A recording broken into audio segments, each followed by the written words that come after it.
Salam komunikasi bisnis dengan Dr. Hendra. Kita mulai aja. Ya, hari ini kita akan menjelaskan tentang penulisan surat lamaran pekerjaan. Ya, pertama-tama kita bedakan dulu apa beda dari daftar riwayat hidup resume dan dengan surat lamaran. Nah, kalau daftar riwayat hidup sudah pasti atau resume dikatakan dia disesuaikan dengan sebuah posisi, ya. Kalau surat lamaran itu disesuaikan dengan kebutuhan dari sebuah perusahaan. Jadi penjelasannya harus jelas. Kalau di resume atau daftar riwayat hidup itu merangkumkan semua kualifikasi Anda. Rangkumannya ringkasan doang, singkat ya, ringkas. Kalau dalam job letters itu menunjukkan bagaimana Anda mengenal perusahaan tersebut. Anda harus jelaskan sedikit ya. Dan bagaimana kualifikasi Anda bisa membantu perusahaan tersebut dan apa yang membedakan Anda dengan orang lain. Resume sendiri itu menghindari yang dikatakan bahan-bahan yang kontroversial. Misalnya ada jeda ya selama 6 bulan atau 2 tahun tidak kerja, atau kenapa Anda berpindah dari satu bidang ke bidang lain ya. Dulu perikanan, sekarang jadi penerbangan. Walaupun sama-sama adalah transportasi, tapi jauh benar ya. Oke. Kenapa jangan dituliskan di sana resume. Di job letters, di surat lamaran pekerjaan bisa dijelaskan situasi-situasi yang yang rumit seperti ini. Misalnya ada perubahan karir, ada jeda antar kerja satu dengan karir lainnya ya. Oke, bisa dijelaskan di job letters. Di resume pakai kelompok katanya diparalelkan, rapi ya, terfragmen ya, terstruktur kelompok. Kalau di lamaran pekerjaan memakai kalimat yang lengkap dengan paragraf yang tertulis lengkap. Nah, majikan atau organisasi ya dengan riset pekerjaan. Ini penting banget bagi kita untuk bisa masuki pasar kerja yang tersembunyi. Anda bisa mendapatkan ini dari teman-teman Anda ataupun dosen-dosen Anda, ataupun Anda sering beritahu orang ya sedang mencari apa gitu ya, sehingga ada pasar yang memang tidak diiklankan, Anda mendapatkannya. Itu kuncinya di sana. Atau sosial media juga bisa ya, Anda tunjukin kemampuan Anda atau hasil kerja Anda, kemungkinan banyak orang akan tertarik ya. Lalu juga pelajari tentang organisasinya dan juga pekerjaannya ya. Anda perlu riset perusahaannya seperti apa. Tak kenal maka tak sayang. Nah, dari sini saat Anda wawancara nantinya, perusahaan juga akan ingin tahu apa yang Anda ketahui tentang perusahaan tersebut, terutama siapa foundernya, siapa yang mendirikan perusahaan ini. Kalau Anda tidak tahu hal sederhana seperti ini, sudah pasti mohon maaf saja, goodbye. Ya, baik, lanjut cari tahu siapa yang akan menerima surat tersebut. Biasanya adalah HRD, ada Human Resource Department atau bagian sumber daya manusia. Terkadang orang-orang tertentu langsung pimpinannya, pimpinan Departemen A misalnya. Terkadang seperti demikian. Terkadang langsung ke CEO-nya. Cari tahu siapa yang menerima surat tersebut. Dan pelajari pekerjaan tersebut tanggung jawabnya seperti apa dan sebagainya. Ya, itulah risetnya. Nah, terkadang Anda juga bisa melakukan wawancara informasi ya. Di sini ada nggak lowongan pekerjaan dan sebagainya. Karena belum diiklankan sama sekali. Teman-teman juga bisa beritahu Anda kalau Anda terus-menerus mencari tahu. Juga bisa melakukan referral interview ya, oke. Tanyakan yang pemberi rekomendasi tersebut juga bisa. Lanjut tentang isi dan juga organisasi ya. Fokus pada apa ya surat lamaran pekerjaan? Pertama, surat lamaran pekerjaan itu fokusnya pada kualifikasi untuk seluruh persyaratan-persyaratan akan kerja yang utama. Misalnya mereka memerlukan tamatan sarjana terapan D4 ya, di bidang manajemen pemasaran internasional atau di bidang akuntansi perpajakan ya, itu jelas sekali ya. Nah, dengan pengalaman magang, oke, dengan pengalaman PKL, KKN dan sebagainya. Anda perlu di surat lamaran pekerjaan juga menuliskan apa yang membedakan Anda dengan orang lain ya. Juga tunjukkan bahwa pengetahuan Anda akan perusahaan tersebut, Anda perlu tunjukkan ya, supaya mereka menganggap oh kamu mulai familiar dengan saya, walaupun belum bergabung ya, sudah tidak asing lagi dengan saya, dengan perusahaan kami. Kualitas-kualitas yang perusahaan mungkin akan sangat hargai ya, Misalnya Anda tunjukkan bahwasanya Anda ini memang bertanggung jawab, selalu rajin, disiplin, tepat waktu dan sebagainya, atau teliti dan sebagainya. Anda perlu tekankan juga hal tersebut. Jangan pernah katakan diri sendiri, tapi katakan kata orang lain, ya. Nah, ada dua jenis surat lamaran kerja. Yang pertama yang diiklankan. Yang diiklankan bahasa Inggrisnya namanya solicited letter, ya. Nah, untuk solicited letter ini adalah surat lamaran kerja untuk melamar pada pekerjaan yang memang diiklankan, ya baik secara offline maupun online, ya di surat kabar maupun di majalah dan sebagainya, ataupun di website-website, ya, ataupun di toko-toko. Inilah solicited letter namanya, ya, surat yang ada iklannya. Tapi terkadang surat lamar kerja juga bisa ditujukan ke perusahaan yang mereka tidak iklankan sama sekali, tapi Anda tuliskan surat tersebut bisa ke sana. Emang boleh ya? Kepo banget? Enggak, ya.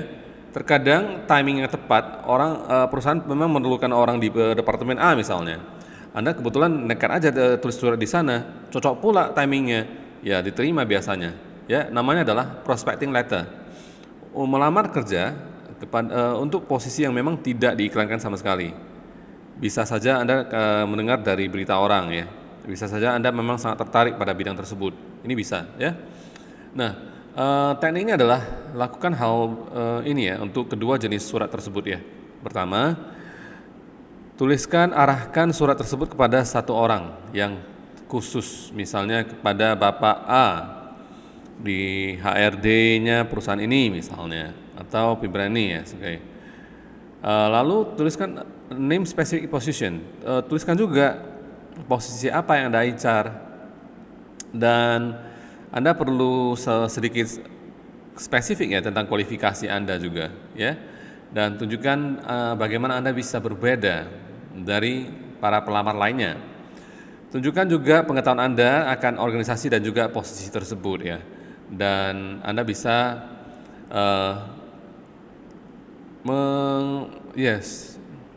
menunjukkan pada resume Anda, ya, atau melampirkannya daftar riwayat hidup tersebut, dan ingat minta untuk diwawancara. Nah, cara mengatur surat yang ada iklannya, surat lamaran yang ada iklannya. Anda perlu sebutkan Anda sedang melamar, ya. Tuliskan nama kerja tersebut atau jabatan tersebut, ya. Beritahu juga bagaimana Anda mendapatkan informasi tersebut tentang pekerjaan ini. Tunjukkan bahwa Anda punya kualifikasi yang utama yang diperlukan pekerjaan tersebut, ya. Anda juga bisa merangkum kualifikasi lainnya seperti bisa pendidikan, bisa kursus, bisa keahlian, bisa keterampilan, bisa juga kepribadian, bisa juga pengalaman sebagai sukarelawan dan sebagainya yang berhubungan dengan pekerjaan tersebut. Nah, yang kedua adalah kembangkan kualifikasi utama Anda secara detail, ya, secara terperinci. Jadi agak spesifik apa yang telah Anda lakukan sejauh ini, ya. Lalu juga bisa hubungkan prestasi Anda untuk hubungannya dengan pekerjaan baru, ya. Nah, untuk surat lamaran yang memang diiklankan, yang ketiga tipsnya adalah kembangkan kualifikasi lainnya bahkan jika tidak diperlukan, ya. Karena ini hal ini yang akan membedakan Anda dari lainnya. Tapi jangan pernah Anda tuliskan Anda pernah bermain kelereng gitu, ya, atau pernah bermain Mobile Legends, ya, tidak ada hubungannya, ya. Oke. Juga gambarkan pengetahuan akan perusahaan dan ingat minta wawancara, ya. Beritahu juga kapan bisa untuk diwawancara dan kapan bisa mulai kerja. Itu penting juga, ya. Dan kemudian bisa menambahkan diakhiri dengan sebuah catatan yang memang mengharapkan lah, ya, dan juga positif, yes. Jelas, ya. Sekarang penulisan untuk surat lamaran yang tidak diiklankan. Nah, yang pertama itu memang perlu menangkap perhatian orang lain supaya orang melirik tulisan tersebut, ya, dan ciptakan sebuah jembatan antara Anda dengan kualifikasi Anda, ya. Kemudian tuliskan juga poin-poin Anda yang paling kuat, ya, kekuatan Anda secara terperinci, ya. Itulah untuk yang tips untuk eh, dikatakan sebentar, yes, yang sebentar ya. Oke, baik. Jadi Anda perlu spesifik ya, hal-hal yang memang terperinci itu perlu spesifik, apa aja Anda jelaskan. Misalnya Anda menuliskan berpengalaman membangun bisnis bersama teman di bisnis A misalnya. Anda jelaskan Anda mengeluarkan modal berapa, Anda yang mengerjakan apa aja ya, apa yang telah dilakukan dan hasilnya seperti apa ya. Masalah yang kamu hadapi itu seperti apa dan cara Anda hadapi. Anda bisa hubungkan dengan apa yang telah dilakukan di masa lalu dan apa yang bisa dilakukan sekarang juga. Nah, juga Anda perlu kembangkan pengetahuan tentang perusahaan yang akan lamar. Perlu yes, perlu sekali. Juga kenali peran yang Anda ingin isi ya, karena ini kan tidak diiklankan sama sekali. Peran yang ingin diisi itu seperti apa. Nah, keempat, mintalah wawancara sudah pasti ya, beritahukan kapan kamu bisa, dan selalu akhiri dengan kalimat yang positif dan juga penuh pengharapan ya. Nah, untuk surat-surat lamaran pekerjaan email itu ada beberapa pilihan. Anda bisa mengcopy lalu paste-nya surat tersebut ke screen email. Dan Anda perlu mengedit suratnya supaya dia cocok dengan satu halaman email doang ya, jangan terlalu banyak. Nah, masukkan nama Anda sebagai bagian dari judul email ya. Dan tuliskan kode pekerjaan tersebut ya kalau ada, ataupun posisi pekerjaan tersebut di paragraf tersebut. Misalnya copywriter misalnya, atau content creator misalnya. Nomor 1, 2, 3 misalnya.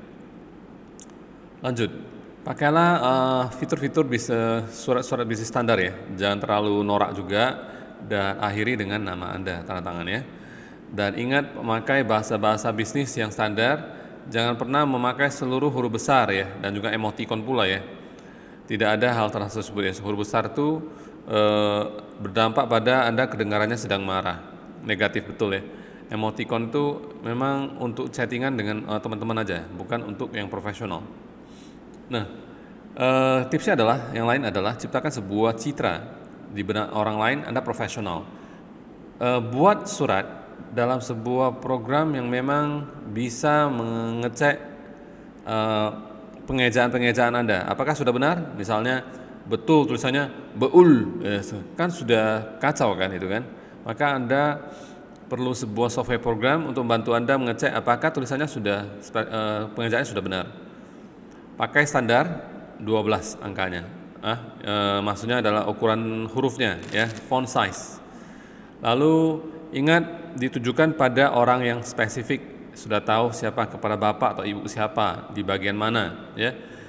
Termasuk pakailah panggilan yang tepat ya, jangan sampai panggilannya salah pula ya. Bapak bilang ibu. Yang paling parah adalah kamu pula cowok, kamu tuliskan jenis kelamin cewek.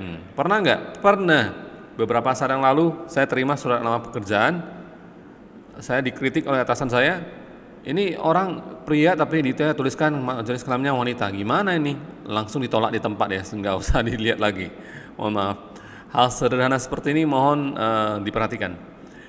Jangan pernah sebutkan nama-nama yang punya hubungan sanak keluarga. Itu namanya kura-kura ninja, KKN, bukan kuliah kerja nyata ya. Karena kalau misalnya semua sudah keluarga itu gimana gitu ya. Hilangkan informasi pribadi yang tidak berhubungan dengan pekerjaan tersebut. Misalnya aku suka kucing, oke, dan sebagainya ya. Saya pernah menjadi penjaga toko di fotokopi misalnya, tidak ada hubungan dengan posisi yang Anda lamar, misalnya sebagai ahli pajak misalnya. Anda bilang Anda pernah jaga toko, ya ampun, tepok jidat namanya ya. Oke, lanjut. Ciptakan citra yang profesional, pakai gaya penulisan yang memang konservatif ya, jadi agak formal ya, kecuali Anda sedang melamar pada pekerjaan yang membutuhkan kreativitas itu boleh ya. Nah, edit dengan hati-hati dan juga baca berkali-kali dulu ya, apakah pengejaan sudah benar, karena memang perlu sempurna banget ya. Eh, di dicetaklah, di print ya, oke, dengan kertas yang sama dipakai dari resume. Jangan kamu pakai kertasnya yang resume itu warnanya coklat misalnya, lalu kertas yang baru warnanya putih, jangan ya, kertas yang sama. Atau yang itu 40 gram, yang ini 50 gram, masih ingat ya, kertas itu menentukan juga ya, kalau bisa 80 gram. Pakai komputer untuk memprint ya amplop tersebut ya, oke. Baik, gaya penulisan. Gaya penulisannya pakailah tulisan yang memang tepat dan juga lancar aja ya. Jangan memakai kata-kata yang khusus dalam bidang Anda. Hindari juga kata-kata yang terlalu bisnis atau terlalu banyak ya, politik ya. Pakailah sebuah gaya yang agak bersemangat ya, sehingga Anda kelihatannya nyata ya. Nah, juga harus kembangkan penekanan yang positif dan juga you attitude ya, bicaranya tentang diri Anda. Hindari kata-kata dengan yang berkonotasi negatif, misalnya tadi saya tidak bisa ini, saya tidak bisa itu ya, oke. Tunjukkan bahwa latar belakang Anda memang cocok untuk organisasi tersebut ya. Nah, tunjukkan bahwa apa yang bisa Anda lakukan, bukan apa yang mereka bisa lakukan. Jadi jangan tanya langsung, Pak, berapa gajinya Pak? Ya ampun, itu ada yang tanya ke saya? Ada, itu saya langsung tolak biasanya, itu nggak benar ya orangnya. Memang benar, gaji perlu kita ketahui, tapi kan belum tahapan apa-apa ini. Setelah interview Anda boleh tanya, sebelum interview tidak boleh bertanya, kecuali Anda cari tahu sendiri, paham ya? Baik, lanjut. Jangan pernah minta maaf. Saya minta maaf karena tulisan saya, nggak usah. Jangan pula minta-minta ya, sebagai tak usah minta-minta juga. Lanjut, jangan pakai kata Anda atau kamu yang artinya Anda sendiri atau seluruh orang lain ya. Pakailah kata saya itu sesedikit mungkin ya. Anda boleh pakai objek ya, saya ataupun punya saya, oke? Jangan pernah sebagai subjek. Jadi hindari mulai sebuah paragraf kalimat dengan memakai subjek saya. Ingat hal tersebut, mohon dicatat ya. Jangan pakai subjek saya. Mulailah kalimat dengan kelompok kata lah ya, phrase clauses, yes. Nah, paragrafnya berapa sih panjangnya dan juga kesatuannya? Pakai paragraf pertama dan paragraf terakhir kira-kira yang memang ringkas saja. Jadi boleh 4 baris, boleh 5 baris paling maksimumnya ya. Jadi paragraf pertama dan paragraf terakhir maksimum 4-5 baris. Boleh nggak 2 baris? Boleh, jangan 1 baris ya. Jadi setiap paragraf itu bisa bervariasi panjangnya. Anda boleh masukkan hanya 1 judul dalam sebuah paragraf yang panjang, ya. Ya, untuk bicarakan topik apa gitu ya. Lalu bagi paragraf tersebut untuk jika dia bicarakan tentang 2 atau lebih topik ya, maka bagikan ke paragraf tersebut ya. Nah, jadi surat lamaran kerja itu biasanya berapa paragraf? Adalah paling sedikit 3 paragraf. Kalau 2 paragraf salah. Jadi kalau bisa surat lamaran pekerjaan itu jaga supaya 1 halaman saja. Ya, saya katakan 1 halaman saja. Jangan bertanya saya apakah 2 boleh Pak. Itu kurang umum ya. Biasanya 1 halaman saja, yang 2 halaman nggak dibaca lagi. Jadi Anda bisa perketat kalimat tersebut, pakai margin yang agak kecil ya supaya tulisannya agak besar, kiri kanan atas bawahnya ya, oke. Lalu bisa pilih ukuran font yang lebih 1 huruf lebih kecil dari 12, 11 juga boleh. Nah, hanya pakai 2 halaman jika diperlukan. Sudah terjawab ya. Jadi di halaman 2 kalau Anda ingin pakai, maka minimum barisnya juga ada, minimum 6 baris di halaman kedua. Dan ingat, tambahkan ruang kosong ya untuk menambahkan detail ya, tentang pengalaman Anda. Nah, pada saat editing dan juga proofreading itu membaca terakhir, membaca betul ya apakah ada tulisan yang salah dan juga diedit-edit. Anda perlu edit dan juga proofread dengan sangat teramat hati-hati. Anda perlu mengecek kontennya surat lamaran Anda terakhir kali. Jangan pernah tuliskan ya. Berikut ini saya sampaikan, pas foto 3x4 1 lembar, KTP 1 lembar, surat daftar riwayat hidup 1 lembar. Itu kalau Anda tuliskan, saya tolak itu ya. Itu untuk orang yang tidak berpendidikan saja. Orang berpendidikan wajib menuliskan lebih deskriptif. Yes, saya ulangi, wajib lebih deskriptif. Tidak ada penulisan seperti itu. Melampirkan 1 KTP, 2 ini, 3 ini, tidak usah. Ingat hal tersebut. 3. Jangan tunjukkan rasa frustasi Anda atau rasa stres Anda pada saat mencari kerja ya. Periksa tonasi, intonasi bicara Anda di dalam penulisan surat ya. Jangan pernah memohon-mohon ya. Pak, mohonlah Pak, saya akan kerja Pak, apa saja tanpa bayaran. Atau bayarannya sedikit saja. Padahal nanti kamu sudah bayar, kok dikit kali aku ya. Kamu lupa, kamu tuliskan apa. Jangan pernah minta-minta ya, oke? Dan juga menunjukkan terlalu banyak terima kasih. Terima kasih untuk ini, terima kasih untuk itu, tidak usah ya. Untuk hal-hal apa ya saat di penulisan surat lamaran kerja. Baik, follow up. Untuk menunjukkan citra profesional, Anda perlu melakukan follow up ya, menghubungi mereka juga. Jadi jangan jadinya jadi itu hama aja. Hama itu mengganggu ya. Jadi Anda perlu menghubungi organisasi setelah 2 atau 3 minggu. Kalau Anda tidak mendengar kabar apapun ya. 1 minggu itu bagus untuk mengecek apakah materinya sudah didapatkan belum. Surat lamaran kerja sudah diterima. Oke, itu bagus ya. Nah, essay. Jadi pada saat Anda menuliskan penjelasan tentang surat lamaran, ini kesempatan Anda untuk menuliskan poin-poin terbaik Anda ya, lebih detail ya. Oke. Anda boleh format sebagai sebuah karangan ya, daripada sebuah surat. Ya. Karangan juga boleh. Jadi tangkap minat mereka untuk membaca dan juga tunjukkan bahwa Anda ini memang sangat spesial ya. Anda bisa tunjukkan kepribadian Anda dalam penulisan ya. Anda boleh bisa pakai ya namanya anekdot ya, yang bisa menunjukkan bahwa Anda berkembang sebagai seorang profesional dan juga tunjukkan apa tujuan Anda di masa depan. Yes, oke. Penulisannya untuk aplikasi essays adalah ikuti petunjuknya dengan hati-hati ya, baca petunjuknya dulu dan untuk ikuti. Lalu pakai tema yang memang menggabungkan semua hal ya, focal point. Lalu tangkap perhatian audiens dalam pembukaannya. Yes. Caranya terserah Anda. Tunjukkan juga rincian-rincian yang unik dan juga jelas ya. Dan hilangkan pengeneralisasian dan juga yang tidak mendukung sama sekali atau klise-klise yang tidak mendukung ya. Pakai beberapa kalimat-kalimat yang memang penuh topik ya, penuh judul-judul ya. Dan juga tunjukkan suara Anda yang pribadi dan akhiri dengan kesimpulan yang cukup kuat.